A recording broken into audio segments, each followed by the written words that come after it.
नमस्कार मित्रांनो, सर्वांचं स्वागत आहे आपल्या यूट्यूब चॅनलवरती. तर सध्या बघा, अख्ख्या महाराष्ट्रभर सध्या पोलीस भरतीचं वातावरण सुरू आहे.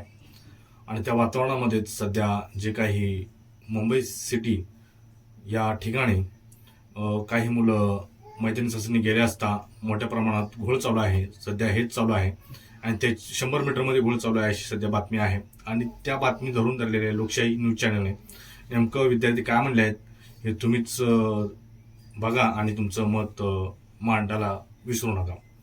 नेमकं लोकशाही न्यूज चॅनलने काय बातमी दाखवली आहे आणि विद्यार्थी काय म्हणले आहेत हे बघा. राज्यभरात सध्या पोलीस भरती परीक्षा सुरू आहे. मुंबईतही मरोळ इथे या परीक्षेत मैदानी चाचणीसाठी शेकडो विद्यार्थी सहभाग घेत आहेत. मात्र मैदानी चाचणी परीक्षा घेत असलेले पोलीस अधिकारी योग्यरित्या चाचणी घेत नसल्याचा आरोप चाचणी परीक्षा देण्यासाठी आलेल्या परीक्षार्थी विद्यार्थ्यांकडून केला जातोय. तसेच परीक्षा घेण्यासाठी जुन्या टेक्नॉलॉजीचा वापर केला जात असून यामुळे 100 मीटर धावताना विद्यार्थ्यांना कमी मार्क मिळत आहेत. चाचणीवर ऑब्जेक्शन घेणाऱ्या विद्यार्थ्यांना धमकावलं जात असल्याचंही काही विद्यार्थ्यांचं म्हणणं आहे.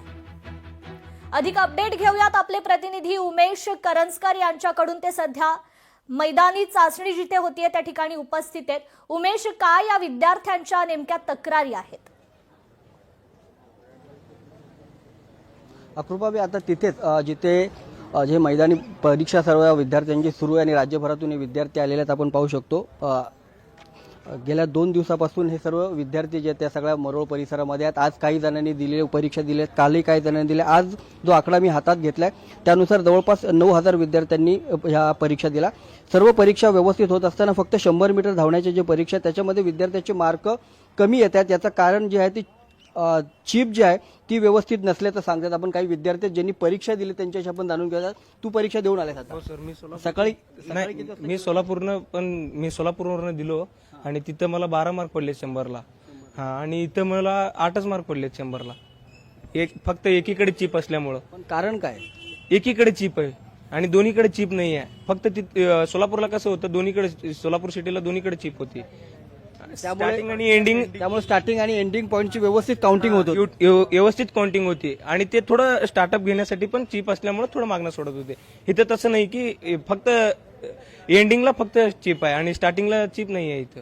त्याच्यामुळे आता तुला किती मार्क पडले? आता 8 मार्क पडले. त्याच्यामुळे तू फेल होऊ शकतोस. हो, असं होईल. अजूनही काही विद्यार्थी आहेत त्यांच्याशी आपण बोलण्याचा प्रयत्न करूया. जे तू पण आज गेला होता परीक्षेला? ग्राउंड झालेलं, मी आता जस्ट ग्राउंड दिलं. आमच्या ट्रूपमध्ये पोरं आम्ही नाही का पडलं ना, आम्हाला माहिती आहे आम्ही 10 तर घेऊ शकतो मिनिमम. आमचं 12:50 पर्यंत आमचं टायमिंग आहे. आम्हाला माहिती, आम्ही प्रॅक्टिस करताना आम्ही अंदाज घेतलेला आहे की आम्हाला एवढं पडू शकते. पण इथं जे आम्ही जेव्हा ग्राउंडला पळालो तर आम्हाला अपेक्षा पण नव्हती की आम्हाला 14 सेकंद आमचं टायमिंग जाईल. का की 14 सेकंद गेलेलं. मग आम्ही हे पोरींचं टायमिंग झालं. आम्ही पोरं घेऊन एवढं आमची कॅपॅसिटी नाही, आम्हाला होऊ शकत नाही. का की आम्ही मान्य करतो बाबा एखादा सेकंद थोडं मागं पुढे होऊ शकतो मायक्रोमध्ये, पण आता एवढं 14 सेकंद पर्यंत जायला आम्ही मान्य नाही करू शकतो. का की स्टार्टिंग असं करतात, शेवटी सेन्सर आहे, आम्हाला माहित पण नाही सेन्सर कुठंपर्यंत आहे काय. आता त्याने सिटी मारणार आणि गो म्हणणार. आता ते सेन्सर सिटी मारण्याच्या अगोदर चालू करतात. मग पोरांचे टायमिंग इथंच चाललंय. पोरांनी वर्षभर प्रॅक्टिसला तुला किती वेळेमध्ये व्हायचं आहे? माझं 12:50 12:40 या हिशोबापर्यंत येत होतं. याची तक्रार केली का मध्ये अधिकारी? आम्ही सांगितलं सरांना पण, म्हणजे जे आमचे जे डिटेल इन्चार्ज होते त्यांना पण सांगितलं सर असं होऊच शकत नाही, आम्ही ऑब्जेक्शन घेणार आहे. त्यांनी मला आमच्याकडनं साईन करून घेतलेले. आता आम्ही वाट बघितली थांबलो तिथं, पण तिथं अजून ऑलरेडी पोरं बसलेले आहेत. त्यांचं कोणी ऐकायला तयार नाही. 2-2 3-3 तास झालं पोरं बसलेत ऑब्जेक्शन घेऊन. सगळे सह्या पण केलेलं नाही, असा विषय. हा सर, मी पण दिलेली परीक्षा एक्झाम. काय झालं आतमध्ये? 100 मीटरला प्रॉब्लेम? इतर ज्या स्पर्धा परीक्षेत त्याला व्यवस्थित होतं, फक्त 100 मीटरला प्रॉब्लेम येतोय का? 100 मीटरला. आणि दुसरा ऑप्शन जे येतोय ना, जे माझ्या आता झालेले लाईव्ह झालेले, आता सकाळी मी 5:30ला आलेलो, उभा होतो मी 5:30ला उभा होतो. काय खाल्लं नव्हतं, काय नव्हतं. माझं झालं ग्राउंड कितीला? 2:30ला. आतमध्ये काय व्यवस्था पाण्याच्या, ग्लुकोजची? याची व्यवस्था जी आहे ती काही देखील नाही. पाणी आहे, बोरिंगचं पाणी आहे. आम्ही मुंबईचं पाणी हे गोड आहे बरोबर.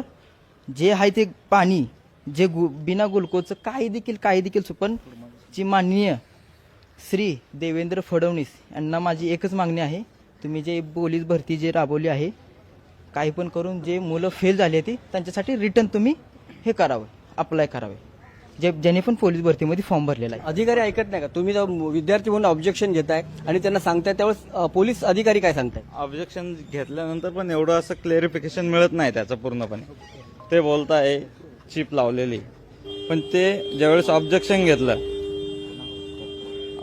घेतलं त्यावेळेस ते बोलले चिपचा सेन्सरचा टाइम नाही पकडत, आम्ही सीसीटीव्हीचा टाइम पकडतो. मग आम्ही म्हटलो चिप लावलीच कशासाठी? तर ते म्हणे नाही, जे आहे ते आहे, तुझा व्हिडिओ आहे, तुला एवढा टाइम आला, यात काही बदल होणार नाही. काही इतर 1600 मीटर असेल, गोळाफेक असेल, त्याच्यामध्ये काही प्रॉब्लेम नाही. त्याच्यात 1600 आणि गोळाला काय प्रॉब्लेम नाही. 100 मीटरला वन साइड चिप असल्यामुळे प्रॉब्लेम होतोय. टू साइड चिप असेल तर स्टार्ट पॉइंटला जे चिप क्रॉस करतो आम्ही त्यावेळेस टायमिंग चालू होतो, एंड पॉइंटला टाइम एंड. इतर फिजिकलच्या ऍक्टिव्हिटी आहेत त्याच्यामध्ये देखील असा काही प्रॉब्लेम होतोय का? फक्त 100 मीटर? फक्त 100 मीटरलाच प्रॉब्लेम येऊ राहिला तो. आणि इव्हन तिथं आम्हाला पाणीची सोय नाही, ग्लुकोज नाही, कुठेच नाही. आम्ही जे फ्रूट नेतो ते पण आम्हाला खाण्यास, म्हणजे इन्चार्जला विचारलं मी, मला फ्रूट पाहिजे, मला चक्कर आल्यासारखं होतं, ते मला म्हणे खाली बस, आत्ता तुला जाऊ देणार नाही. आणि त्यावेळेस माझं ग्राउंड पण झालेलं होतं. बाकीचे सगळं बाकीचं व्यवस्था आहे सर, आणि फक्त 100 साठी एवढं आहे सर. तर कृपा आपण पाहू शकतो जे 100 मीटर जी यांची परीक्षा आहे त्याच्यामध्ये समस्या होत्या. हा देखील विद्यार्थी आता जाऊन आलाय. तुला काय सांगायचं? तू गेले, हाच अनुभव आहे तुला? मला पण हाच अनुभव आहे. 100 मीटरला मला फक्त आज 0 मार्क आहे. फक्त 0? कसे काय 0? 100 मीटरला आज तुझा रोजचा जो टायमिंग असतो किंवा प्रॅक्टिसचा टायमिंग काय? माझा 12 सेकंद. हा, 0 का पडले? काय म्हणजे काय टेक्निकल काय इश्यू? मी 2-3 दिवस झाला ऐकतोय काही मुलांचं, मी ऐकतोय की चिप मध्ये काहीतरी प्रॉब्लेम आहे म्हणून आज. पण आज 100 मीटरला मला म्हणजे हे पण नव्हतं की आज मला 0 मार्क पडतील म्हणून. मग तू बोलला अधिकाऱ्यांशी किंवा ते जे परीक्षा घेतात त्या पोलिसांशी? त्यांच्याशी नाही संवाद केला आम्ही, काही गोष्टी नाहीत केल्या. म्हणजे आम्हाला अलीकडेच बसवलं होतं आम्हाला फक्त. बघू शकतो आपण बाकीच्या ज्या परीक्षा आहेत त्याच्यामध्ये काही प्रॉब्लेम्स नाही आहेत. मात्र जे 100 मीटरची जी धावण्याची जी परीक्षा आहे त्याच्यामध्ये प्रॉब्लेम्स येतात, कारण दोन्हीकडे चिप नाही आहेत. दोन्हीकडे चिप्स असतील तर ज्या पद्धतीने टायमिंग काउंट होणार असेल तो व्यवस्थित होईल, मात्र तो होत नाही आणि त्याच्यामुळे या विद्यार्थ्यांना त्रास होतोय आणि त्याच्यावर फटका जो आहे जो त्यांच्या भविष्यावर बसू शकतो. घडवणारे हे पोलीस आहेत. समाजात हे पुढे पोलीस म्हणून उभे राहणार आहेत. समाज सुधारण्यासाठी हे काम करणार. मात्र आता ज्यावेळेस ते परीक्षा द्यायला येतात त्यावेळेस त्यांच्यासोबत जे होतंय त्याची देखील जर त्यांनी कोणाकडे तमा केली किंवा त्यांच्याकडे दाद मागितली तर ती दिली जात नाही, अशा प्रकारचं म्हणणं या सगळं विद्यार्थ्यांचं आपल्याला इथं पाहायला मिळतं. अजूनही काही दिवस परीक्षा चालणार आहे, त्यामुळे त्या येणाऱ्या दिवसात तरी त्याच्यामध्ये व्यवस्था व्यवस्थित करावी आणि या जे येणारे विद्यार्थी आहेत त्यांचा कुठेही नुकसान होणार नाही याची दक्षता आता या सगळ्या अधिकारी असतील किंवा मग पोलीस विभाग असेल त्यांनी घेणं खूप जास्त गरजेचं आहे. कृपा. निश्चितच उमेश, धन्यवाद आपण दिलेल्या